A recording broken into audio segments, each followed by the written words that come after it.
अयो नवऱ्याचा फोन आलाय. हॅलो, काय करते? तयारी करायला लागली या कशाची? भूत बघायला जायचं नाही का आपण? तुम्ही म्हणला होता की तुला नेतो भूत बघायला मसन वाटत. त्याला आणलं की आपण जायला. थम्सअप, स्प्राईट, ती भूत बारा वाजता येते ती ना, मग आपण बसून बसून पिऊया की.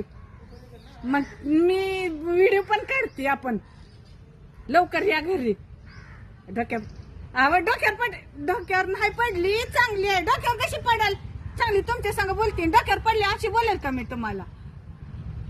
नाही चाल ना. मला शब्द द्या बघा तुम्ही, नाहीतर मी फोन ठेवणार नाही. फोन ठेवणार नाही म्हणजे नाही. येत आहे ना लवकर? जायचं ना खरंच 12 वाजता? जाऊ की इकडं त्या गावातल्या मसन वाट्यात जाऊ. नाही बघायचंच आहे मला. कसं माझ्यासारखं दिसत? माझ्यासारखं? अहो तसं म्हणत जाऊ नका. माणसं आहे ती भवतानी. माझ्यासारखं कसं दिसल? अहो ती लय म्हणते, ती लय भारी असतं भूत, असं उड्या मारत म्हणते ती. नाही मला बघायचंच आहे आणि व्हिडिओ काढायचा आहे आणि व्हायरल करायचा आहे. आणि मी सगळ्याला सांगणार आहे मी भूत बघायला गेलती. या लवकर घरी.